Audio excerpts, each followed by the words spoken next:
Welcome to ચેતુસ kitchen. આજે આપણે 3 અલગ પ્રકારના ભરેલા શાક બનાવશું, જે એકદમ ટેસ્ટી અને તમને મજા આવી જાય તેવા ભરેલા શાક બનાવશું।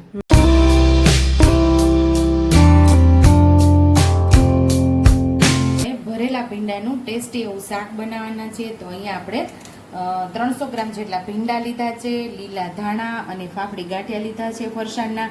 આ જગ્યા ઉપર કોઈ પણ ફરસાણના ગાંઠિયા તમે લઈ શકો છો, એ ન હોય તો ચણાનો લોટને શેકીને પણ લઈ શકો છો। અહીંયા એક લસણનો ગાંઠિયો ફોલી લીધો છે, 2 ચમચી જેટલા માંડવીના દાણા લીધા છે અને અહીંયા આપણે મિક્સર જાર લઈ લીધું છે। એની અંદર આપણે આ ફાફડી ગાંઠિયા ઉમેરશું, લસણ, માંડવીના બી અને 1 ચમચી આપણે લાલ મરચું પાવડર અને ધાણા જીરું પાવડર બે સાથે આપણે ઉમેરી દેશું। 1 ચમચી ધાણા જીરું છે અને 1 ચમચી લાલ મરચું પાવડર છે। સ્વાદ મુજબ આપણે મીઠું ઉમેરી દઈશું। આમાં આખું જીરું ઉમેરશું। ધાણા જીરું સેજ ચડિયાતું હોય તો આ ભીંડાનું શાકનો સ્વાદ બહુ મસ્ત એવો આવે છે। મસાલો ભરીને બનાવવાનું છે એટલે તો 1 ચમચી આપણે ધાણા જીરું, 1 ચમચી લાલ મરચું પાવડર પહેલાં ઉમેરી દીધું હતું અને 1 ચમચી પાછું ધાણા જીરું ઉમેરીએ એટલે 2 ચમચી કુલ ધાણા જીરું પાવડર થશે અને આપણે આને મિક્સર જારમાં પલ્સ મોડ ઉપર તૈયાર કરી લઈશું। તો અહીંયા આપણો પલ્સ મોડ ઉપર ટેસ્ટી એવો મસાલો તૈયાર થઈ ગયો છે। આવો મસાલો તૈયાર કરી લેવાનો છે। આ મસાલો 8 થી 10 દિવસ સુધી ફ્રીજની અંદર તમે સ્ટોર કરી શકો છો। કોઈ પણ ભરેલું શાક આ મસાલાથી તમે બનાવી શકો છો। રેડી થઈ ગયો છે ભરવાનો ને આપણે ભીંડાને સુધારી લઈશું। ઉપર નીચેથી આપણે નીચેની દાંડલીનો ભાગ ને ઉપર ટોપકાનો ભાગ કાઢી અને આવી રીતે વચ્ચેથી ભીંડાને કાપો પાડવાનો છે અને જોઈ લેવાનું છે, સડેલું નથી। બધા ભીંડા, નાના ભીંડા હોય એને આવી રીતે સીધા સુધા નાખશું અને મોટા ભીંડા હશે એમાંથી 2 ભાગ કરશું આપણે।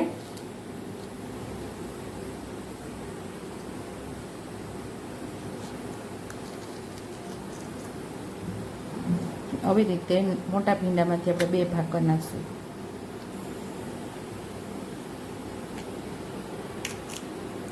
આવી રીતે આપણે જોઈ લેવાનું કે ભીંડાનો ભાગ ક્યાંય સડેલો નથી ને, બસ। તો બધા ભીંડાને આવી રીતે સુધારીને આપણે તૈયાર કરી લઈશું। તો આપણે બધા ભીંડાને સરસ સુધારી લીધા છે। જે મસાલો તૈયાર કરેલો એક બાઉલની અંદર આપણે લઈ લઈશું।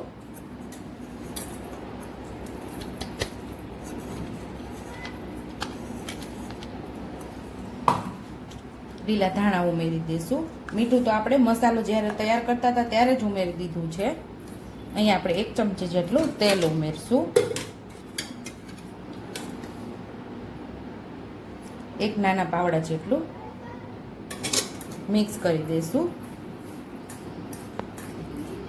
અહીંયા આપણે બધું સરસ મિક્સ કરી લીધું છે અને હવે આપણે ભીંડાની અંદર મસાલો ભરી લઈશું।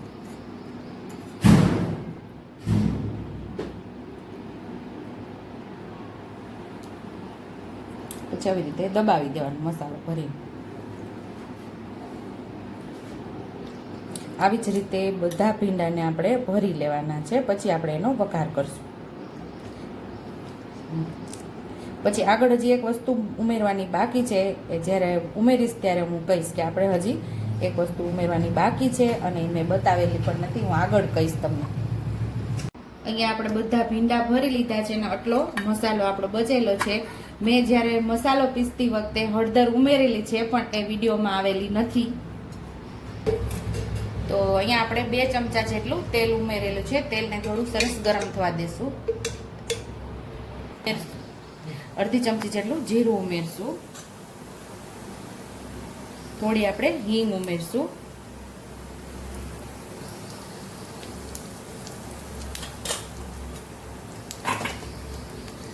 અહીંયા આપણે ભીંડા ઉમેરી દઈશું।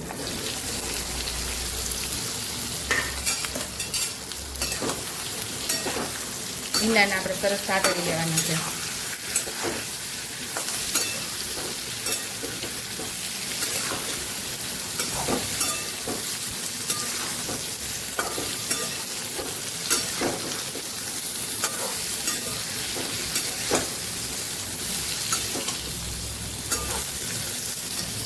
ઢાંકણ ઢાંકી સાવ ધીમા ગેસ ઉપર ભીંડાને આપણે પાકવા દઈશું। ખોલીને આપણે પાછું હલાવી લઈશું।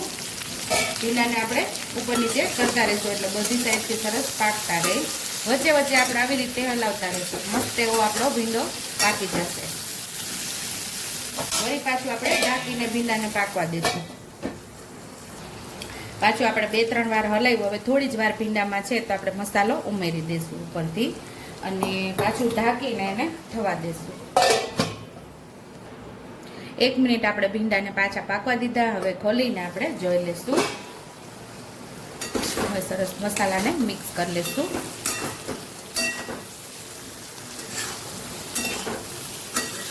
ટેસ્ટી એવું ભીંડાનું શાક આપણું તૈયાર થઈ ગયું છે. તો સર્વિંગ પ્લેટમાં હવે આપણે સર્વ કરી લઈશું. જે મેં તમને કહેલી કે એક વસ્તુ આપણે ઉમેરવાની બાકી છે એ છે 1 ચમચી જેટલું દહીં. આવી રીતે ફેટી અને પછી આપણે એમાં ઉમેરી દેવાનું છે લાસ્ટમાં. હવે આપણે એને મિક્સ કરી લઈશું.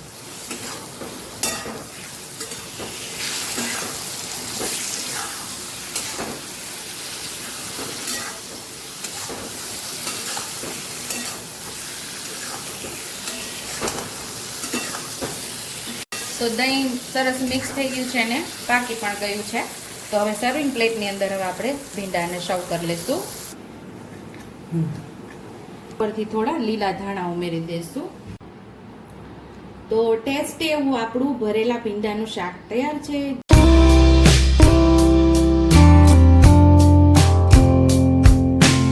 ભરેલા કારેલાનું શાક બનાવશું તો એકદમ મસ્ત એવા નાના નાના કૂણા કૂણા આવે ને એવા કારેલાની પસંદગી કરવાની. ભરેલા કારેલાનું શાક બનાવવાની. તમારી પાસે ન હોય તો મોટા કારેલાના આ સાઈઝના ટુકડા કરી અને ભરેલા કારેલા બનાવી શકો છો. તો અહીંયા આપણે નાના નંગ 10 જેટલા આપણે નાના કારેલા લઈ લીધા છે. આ મીઠું છે, લીલા ધાણા, 1 મોટી ડુંગળી આપણે ખમણી લીધી છે અને અહીંયા ટમેટું ખમણી લીધું છે 1 મોટું, 1 ચમચી વરિયાળી, 1 લસણનો ગાંઠિયો ફોલી લીધો છે. બાકી રેગ્યુલર મસાલાની અંદરથી મસાલાનો ઉપયોગ કરશું અને ગરમ મસાલો અને તેલ. ટેસ્ટી એવું આજે આપણે ભરેલા કારેલાનું શાક બનાવશું. તો પહેલા લસણ ઉમેરી દેશું, વરિયાળી જેટલી વરિયાળી ઉમેરી 1 ચમચી જેટલી એટલું જ 1 ચમચી જેટલું આપણે આમાં જીરું ઉમેરશું. ચપટી આપણે મીઠું ઉમેરી અને સરસ આપણે લસણવાળી ચટણી તૈયાર કરી લેવાની છે. 1 ચમચી જેટલું લાલ મરચું પાવડર ઉમેરી ને લસણવાળી ચટણી આપણે તૈયાર કરી લેવાની છે. તો પહેલા આપણે લસણવાળી ચટણી ખાંડી લેશું અને આજે આપણે અહીંયા ફરસાણના ગાંઠિયાનો ઉપયોગ કરશું. આ જગ્યા પર તમે ચણાનો લોટ પણ લઈ શકો છો. 1 વાટકી જેટલો ચણાનો લોટ પણ લઈ શકો છો અને ગાંઠિયા પણ લઈ શકો છો. આ જગ્યા પર કોઈ પણ ફરસાણ તમારા ઘરની અંદર પડ્યું હોય તો એનો તમે ઉપયોગ કરી શકો છો. અહીંયા આપણે લસણવાળી ચટણી તૈયાર થઈ ગઈ છે તો ડીશમાં લઈ લેશું. ગાંઠિયાનો પણ ખાંડણીમાં આપણે ભૂકો કરી લેશું. અહીંયા આપણે ગાંઠિયાનો ભૂકો પણ સરસ એવો તૈયાર કરી લીધો છે તો ડીશમાં આપણે સાથે જ લઈ લઈશું ગાંઠિયાના ભૂકાને પણ. એ લસણવાળી ચટણી, ગાંઠિયાનો ભૂકો અને અહીંયા આપણે લીલા ધાણા પણ ઉમેરી દીધા છે.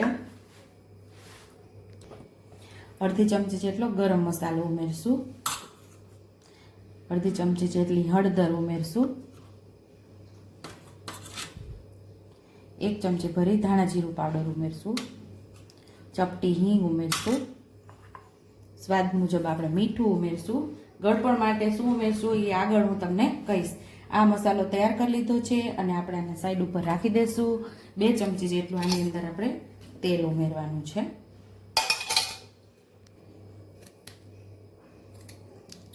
ઉપરથી ટોપકાનો ભાગ અને એનો દાંડલીનો ભાગ આપણે કાઢી નાખશું અને થોડી મોટી મોટી છાલ હશે ને એને આપણે કાઢી નાખશું. હવે વચ્ચેથી આપણે કાપો લઈ લેવાનો છે આવી રીતે.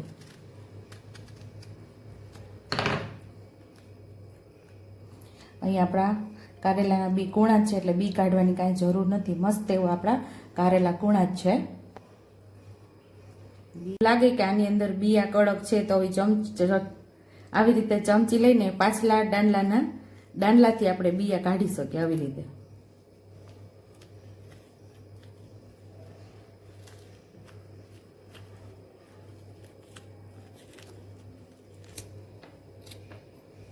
સેમ એ જ રીતે બધા કારેલાની ઉપરથી એવી રીતે છાલને ઉતારી લેશું.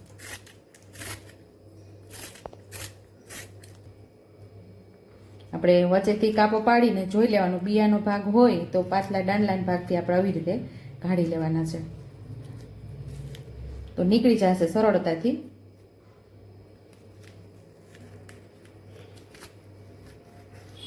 આવી રીતે બધા બી આપણે કાઢી લેવાના છે. આપણે કારેલા વરાળે બાફવાના છે, એટલે મેં કુકરમાં નીચે પણ પાણી ઉમેરેલું છે અને તપેલીમાં પણ પાણી ઉમેરેલું છે. ઉપર આપણે આવી રીતે જારી રાખી દેવાની છે, એની ઉપર આપણે કારેલા ભરી અને બાફી લેવાના છે. અહીંયા આપણે 2 ચમચી જેટલો ગોળ ઉમેરશું, ગળપણ માટે. અહીંયા દેશી ડબ્બાના ગોળનો જ આપણે ઉપયોગ કરીએ છીએ. સરસ મસાલા સાથે ગોળને આપણે મિક્સ કરી દેવાનો છે.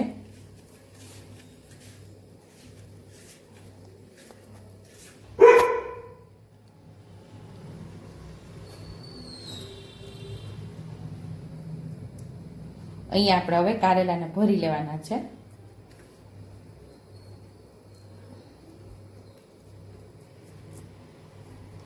આવી રીતે ભરી અને પાછું કારેલાને દબાવી દેવાનું છે. અને અહીંયા આપણે પાણી ગરમ થવા રાખેલું જારી ઉપર ભરી ભરીને કારેલાને મૂકતા જશું. અહીંયા જે બિયાનો ભાગ હતો એ આપણે કાઢી નાખ્યો છે. કડક બી હોય એ કાઢી નાખવાના, કૂણા હોય એને કંઈ કાઢવાની જરૂર ન હોય. એટલે આવી રીતે આપણે બધા કારેલાને સરસ ભરી લેવાના છે. આવી રીતે આપણે મૂકતા જશું. કુકર બંધ કરીને આપણે 4 સીટી લઈ લઈશું. અહીંયા આપણે કુકરમાં 4 સીટી થઈ ગઈ છે અને હવે આપણે જોઈ લઈશું.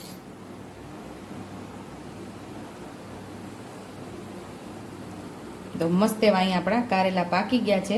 તો હવે આપણે વઘાર કરી લઈશું. તો કારેલા આપણા બફાઈ ગયા છે અને હવે આપણે એનો વઘાર કરી લઈશું. તો અહીંયા આપણે એક નાના 1.5 ચમચા જેટલું તેલ ઉમેરશું. અહીંયા આપણું તેલ ગરમ થઈ ગયું છે તો અડધી ચમચી જેટલું આપણે જીરું ઉમેરશું. બિલકુલ કડવું નહીં થાય. આવી જ રીતે તમે કારેલાનું શાક બનાવશો તો તમારું પણ જરાય પણ કડવું નહીં થાય એવું જ શાક આજે આપણે તૈયાર કરીએ છીએ. થોડી પિંચ જેટલી હળદર હિંગ ઉમેરી દઈશું અને થોડી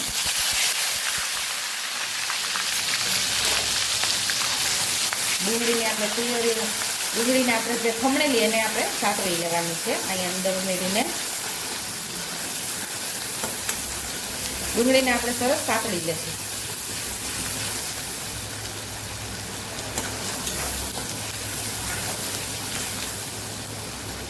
આજે આપણે ગ્રેવીથી ભરપૂર એવું ભરેલા કારેલાનું શાક બનાવીએ છીએ. તેના માટે આપણે હવે ટમેટાની પ્યુરી કરેલી એ પણ ઉમેરી દઈશું. આપણે જે મસાલો બચેલો છે કારેલા ભરતા એ અહીંયા ઉમેરી દઈશું અને સરસ સાતળી દઈશું.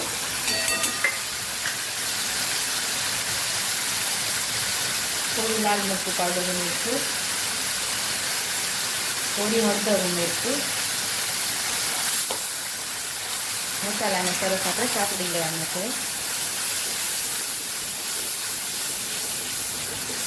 મસાલો સરસ આપણો સતળાઈ ગયો છે, તેલ સરસ છૂટું પડી ગયું છે. તો અહીંયા આપણે કારેલાને ઉમેરી દઈશું.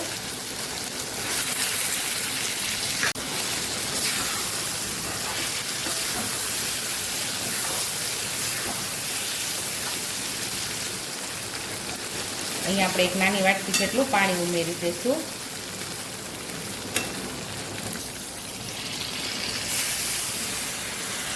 આ નાની વાટકી આપણે ભરીને પાણી ઉમેર્યું છે.